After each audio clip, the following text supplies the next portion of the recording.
Vamos dar prosseguimento ao estudo do procedimento comum da tutela cognitiva, que é o que nós estamos fazendo aqui nesse semestre. Nós, na aula passada, terminamos o estudo da contestação, mas ainda dentro do tópico resposta do réu, nós temos que finalizar a resposta do réu pela análise, pelo estudo, pela compreensão da reconvenção. A reconvenção que é prevista no artigo 343 do CPC. Nós já havíamos trocado uma figurinha, batido uma ideia a respeito sobre a reconvenção, né?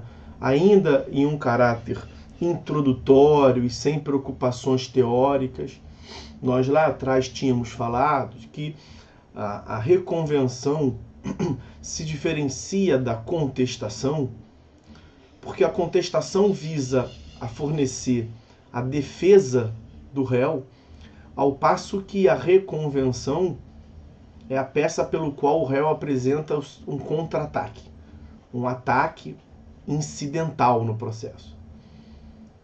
Vamos aprofundar e vamos melhorar um pouquinho isso, né? Vamos trazer aqui elementos teóricos e elementos mais densos um pouco a respeito desse instituto da reconvenção. Claro que não dá para terminar o semestre saindo por aí falando que aprendeu com o professor Arthur que reconvenção é o contra-ataque. Tecnicamente, a reconvenção consiste na formulação, na apresentação, na propositura de uma demanda do réu em face do autor, incidentalmente no processo que está em curso. A reconvenção consiste em uma demanda proposta pelo réu em face do autor, incidentalmente ao processo que está em curso. Incidentalmente significa dizer no curso do processo, durante a tramitação do processo que já estava em curso. E o processo já estava em curso por conta da demanda que havia sido proposta anteriormente pelo autor em face do réu. Mais uma vez aqui eu recordo aos senhores a distinção que existe na teoria geral do processo, e nós estudamos isso aqui, entre ação/demanda, jurisdição e processo. São três institutos distintos. Em um único processo, você pode ter mais de uma demanda. Você pode ter mais de um exercício da jurisdição. E ser um processo apenas. É o que nós teremos aqui. Será apenas um processo e teremos uma demanda do autor em face do réu e uma outra demanda do réu em face do autor. Então a reconvenção, ela não é exercício do direito de defesa. Ela é exercício do direito de ação. É a propositura de uma ação, a formulação do réu de um pedido a favor dele. Porque quando dá contestação, e a contestação é a peça de defesa, nós estudamos isso, vimos as espécies de defesa como um todo. Quando dá contestação, o máximo que o réu vai obter a favor dele é a improcedência dos pedidos do autor. Então a contestação visa garantir ao réu a manutenção do status quo. Quer dizer, ele até agora não pagou nada ao autor. Ele quer continuar sem pagar. O autor pediu uma indenização, pediu pagamento. Como é que ele vai resolver isso, ele réu? Obtendo a improcedência do pedido do autor. E ele faz isso por meio de uma defesa. Mas ele não ganha nada a favor dele. Ele deixa de pagar. Ele deixa de perder. Isso é o máximo que ele tem de proveito. Mas não é um ganho. Não é uma providência a favor dele. Ele pode obter uma providência a favor dele. Como que ele faz isso? Pedindo. Formulando uma pretensão ao Estado juiz. Assim como o Estado juiz vai responder uma pretensão do autor, responde a uma pretensão do réu também. Essa é a reconvenção. Então, a reconvenção está inserida na resposta do réu, é uma reação possível do réu, é uma providência que o réu adota diante da demanda proposta pelo autor em face dele. Só que não é a reconvenção não está associada à defesa. Está associada à propositura, ao exercício do direito de ação, à propositura de uma demanda. E essa demanda, ela é uma demanda como outra qualquer, no sentido de que ela pode fornecer, ela pode trazer os pedidos que se pediria em qualquer... Me perdoem, o Friburgo está esfriando muito. É uma demanda que se pode fornecer pedidos de qualquer ordem, a princípio. Nós temos apenas alguns detalhes, algumas características que nós veremos a partir de agora, exatamente. Mas bem compreendidas essas características, de um modo geral, o avançar desse nosso encontro, nós vamos abordar várias questões sobre a reconvenção, e a resposta como um todo é: a reconvenção é uma demanda como outra qualquer. Então, é admitido litisconsórcio na reconvenção? Ué.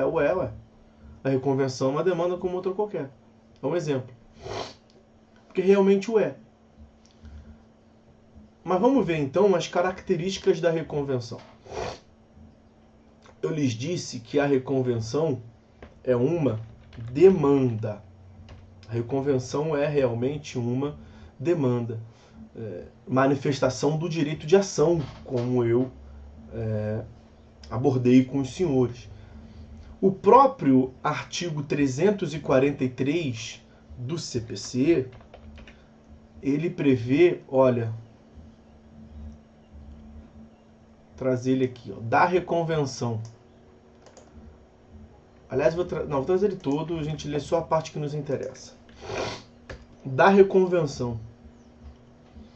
Na contestação, nós vimos que o Código de 2015, ele empreendeu a uma aglutinação das respostas do réu como um todo na contestação. Então, formalmente, vem tudo dentro da contestação. Mas, substancialmente, essencialmente, são dois institutos distintos. Um traz a defesa, outro traz uma demanda autônoma. Então, na contestação, é lícito ao réu propor reconvenção. Olha aqui, é uma propositura. Assim como você propõe uma ação, você propõe uma reconvenção. Para manifestar pretensão própria. Pretensão, senhores, é sinônimo de pedido. É o que o réu pretende.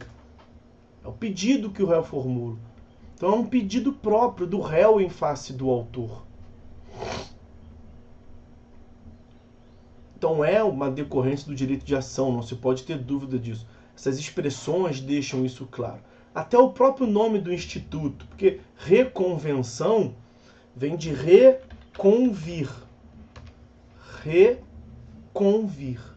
E convir é uma forma de se chamar pedir. Convir é sinônimo de pedir. De pedido. Então já teve um pedido do autor em face do réu, agora vai ter um repedido. O réu vai reconvir. Vai ter um repedido, um pedido do réu em face do autor. É isso que é a reconvenção. Reconvenção é a pretensão própria. O autor formulou uma pretensão do autor em face do réu. Agora o réu formula uma pretensão do réu em face do autor. No mesmo processo. Nós veremos adiante que uma das exigências que se faz na reconvenção é que o pedido do réu em face do autor tem alguma proximidade, alguma similitude fática com a demanda que o autor trouxe. E aí, para que os senhores não fiquem se indagando aonde que isso teria vez, quando que isso ocorreria, eu vou dar um exemplo. É o exemplo clássico de um acidente de trânsito. O autor vai a juízo apresentando um acidente, ocorrência de um fato, de um acidente, culpa é do réu, quer indenização. O réu se defende, dizendo que não tem culpa nenhuma no acidente, e como não tem culpa no acidente, não tem nada que pagar ao autor, que é a improcedência dos pedidos do autor. Isso ele faz pela contestação, defesa. Mas ele quer também a indenização do autor a ressarcir o prejuízo dele, réu, porque aos olhos do réu a culpa é do autor. Se ele não reconvir, se ele não formular pedido na contestação, reconvenção, o máximo que ele vai ganhar é não pagar nada ao autor. Se ele quer indenização dos prejuízos que ele, réu, sofreu, por conta do mesmo acidente, por conta do mesmo evento fático, isso ele tem que fazer por meio de um instituto processual próprio, propositura de uma demanda, como estamos vendo, a reconvenção. Então, a reconvenção é uma demanda. Segunda característica essencial, a reconvenção é uma demanda eventual. Por que a reconvenção é uma demanda eventual? Porque ela é facultativa. Ela não é obrigatória. Perceba que no próprio artigo 343, olha lá, na contestação é lícito. Significa, é permitido, é possível, o réu pode propor reconvenção. Mas não há ali um verbo impositivo. Não é que o réu deva, ele é obrigado a reconvir. Não, ele pode. Mas e se ele não reconvir? Consequência processual naquele mesmo processo? Nenhuma. O processo vai seguir só com a sua defesa. Consequência processual externa para outro processo. Quer dizer, poderíamos cogitar aqui de uma proibição para que ele proponha uma demanda em separado. Reconvenção nós vimos como uma demanda no mesmo processo, né? Então, se ele perder o prazo, se ele comer mosca, ou se ele não quer fazer tudo no mesmo num processo só, se ele quer juntar provas melhor e tratar disso depois, quer esperar passar o primeiro processo para depois tratar em outro processo, pode? Pode. Ele vai poder propor uma outra demanda em separado, um outro processo depois? Vai. Porque demandar tudo junto e misturado incidentalmente no mesmo processo é uma opção dele. É uma eventualidade, é faculdade dele. Não é obrigatório. Costuma-se dizer que o não oferecimento da reconvenção não gera preclusão externa. O não oferecimento da reconvenção, seja por qual motivo for, não gera preclusão externa. O que é preclusão, senhores? Preclusão como perda da possibilidade de se praticar um ato processual. Em geral, a preclusão é um fenômeno interno ao processo. O cara tem prazo para contestar. Vimos 15 dias. Se ele perdeu o prazo, preclusão temporal. Ele podia contestar naquele processo, não pode mais. Nós veremos, é o próximo tópico da nossa disciplina, ele será um réu revel. Vai incidir a consequência da revelia, preclusão. Ele podia reconvir, não pode mais. Mas será que o fato dele não poder reconvir, porque ele perdeu o prazo, ou porque ele não quis, seja lá por qual motivo for, faz com que ele não possa propor a demanda? Isso seria uma preclusão externa. Ele não pode propor um outro processo autônomo, separado? Não, isso não acontece. Preclusão é um fenômeno interno. Não se gera preclusão externa. Então, o fato dele não propor reconvenção para aproveitar o mesmo processo não impede o oferecimento de uma outra demanda em separado num processo separado. A reconvenção, senhores, é também uma demanda autônoma. A reconvenção é uma demanda autônoma. Então tem a característica da autonomia. O que significa dizer a autonomia, que a reconvenção é uma demanda autônoma? Não há relação de acessoriedade entre a reconvenção, que é a demanda do réu em face do autor, e a demanda originária, que é a demanda do autor em face do réu. Não há uma relação de principal e acessório, porque tem aquela célebre frase de que o acessório, aquela célebre ideia de que o acessório segue o principal, isso é uma regra. Então, se fosse a reconvenção uma demanda acessória, ela dependeria dos destinos e dos rumos da demanda, aspas, principal, da demanda originária, que é melhor de se falar. Então, se a demanda originária do autor em face do réu fosse extinta por algum vício qualquer, imagine, o autor percebendo que o caldo está engrossando para ele está vendo que vai perder a demanda dele em face do réu, e está vendo agora que o réu veio com artilharia pesada, provas contundentes, e formulou pedido do réu em face dele. Então ele não só não vai ganhar, ele, autor, não só não vai ganhar, como provavelmente vai perder. Então ele queria se utilizar do processo para se dar bem em face do réu e vai se lascar. O autor percebeu isso. Então o que ele pensa? Quem iniciou esse processo fui eu. Esse processo, número X, Y, Z, W, ele existe porque eu dei início a ele. Então quem tem o domínio do destino dele sou eu. Se eu comecei, eu vou terminar com ele. Esse pensamento do autor, malandrão. Não vou abandonar esse processo. Tem lá no artigo 485, inciso 3º, a previsão de uma sentença por abandono do autor. O penalti vai pagar as custas, eu pago, então eu tenho JG, gratuidade de justiça. Vai pegar nada e o juiz vai extinguir o processo, vai acabar com a minha demanda, vai acabar com a demanda dele a reboque. Isso acontece? Não, isso não acontece. Porque é um processo só para duas demandas distintas. O fato do juiz julgar extinto, seja por qual problema for, a demanda do autor em face do réu, não impede o julgamento da demanda do réu em face do autor. Seja por qual razão for. Há, inclusive, previsão expressa do artigo 343 nesse sentido. É o que consta do parágrafo 2º. Artigo 343, parágrafo 2º. A desistência da ação ou a ocorrência de causa extintiva que impeça o exame de seu mérito, isso dá tudo da ação originária, do autor em face do réu, não obsta ao prosseguimento do processo quanto à reconvenção, a demanda reconvencional do réu em face do autor. Então são demandas autônomas. Isso é muito importante. Só um adendo aqui, vamos assim dizer, um reparo que eu acho interessante de fazer. Na parte final do artigo 343, nós vamos chegar no momento posterior. Eu vou só trazer aqui a parte que me interessa.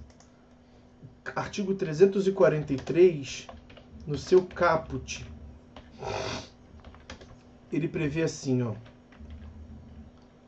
conexa, do meio para o final, conexa com a ação principal. Ele coloca ali a ação principal, como se a ação do autor em face do réu, que deu início ao processo, fosse a ação principal. Se ela é a ação principal, então a reconvenção seria uma ação acessória, o que é equivocado. Na verdade, a ação do autor em face do réu é a ação originária. Aqui me parece que o legislador comeu mosca, escorregou.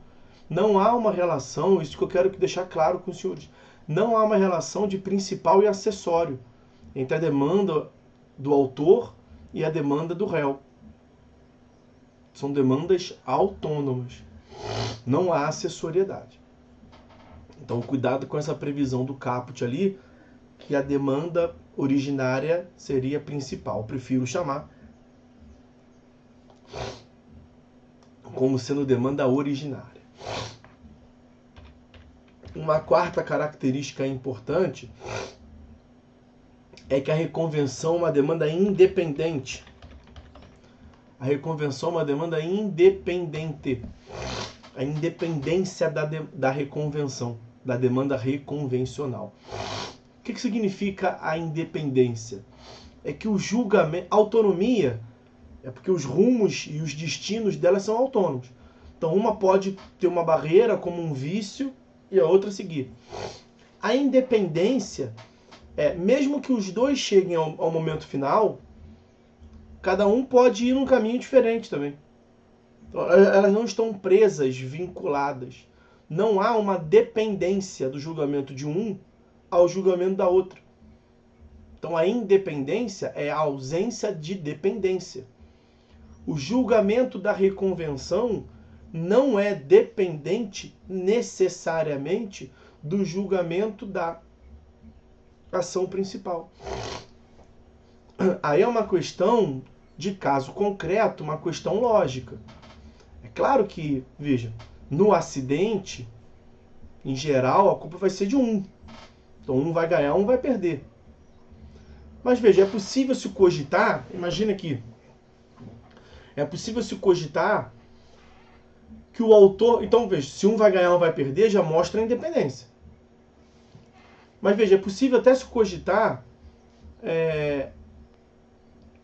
O autor foi a juízo em face do réu por conta de um acidente de trânsito. Alegou a existência de um acidente de trânsito, que a culpa é do réu. O réu se defende e vai querer discutir se a culpa é dele mesmo. Isso ele faz pela contestação. E o réu propõe uma reconvenção dizendo, olha, excelência, depois do acidente, o acidente eu estou discutindo na contestação, na defesa. Mas depois do acidente, esse autor veio aqui no meu carro, pegou um taco de beisebol, destruiu o meu carro com raiva. E não só no carro não, me bateu, deu na minha cara, na frente da minha mulher, na frente dos meus filhos. Eu passei uma vergonha. Então eu quero reconvir, eu quero formular uma pretensão em face dele, porque independente do acidente, ele me gerou um outro dano. Ele me gerou um dano material, com essa atitude dele, está gravado, eu vou provar isso. E ele me gerou um dano moral, com a agressão que ele cometeu, na frente da minha mulher, na frente dos meus filhos, toda a minha família viu. Então eu quero dano material, eu quero dano moral. Nesse caso, é plenamente possível que os dois ganhem. Se o juiz reconhecer que a culpa pelo acidente foi mesmo do réu, o autor vai ganhar a demanda dele. Se o réu conseguir provar que realmente o autor agrediu tanto o bem imóvel quanto a sua integridade física, é possível se cogitar que o réu ganhe também a demanda. Então, são demandas independentes. O julgamento de uma não está atrelado ao julgamento da outra. Do ponto de vista, por uma razão lógica, pode ser que em casos concretos haja uma, como eu disse, uma questão lógica. Mas não há uma necessariedade de que a reconvenção seja julgada nos moldes como a ação originária. Não há essa dependência. São demandas realmente independentes. E aí, para terminar, uma característica que, na verdade, nós já vimos, né? Só para fazer o fecho aqui dessas características introdutórias, que é o fato de que a reconvenção é uma demanda incidental. A incidentalidade, a reconvenção é uma demanda incidental, que aproveita o processo que está em curso. O grande ganho da reconvenção é justamente esse atributo. A reconvenção não gera a formação de um novo processo.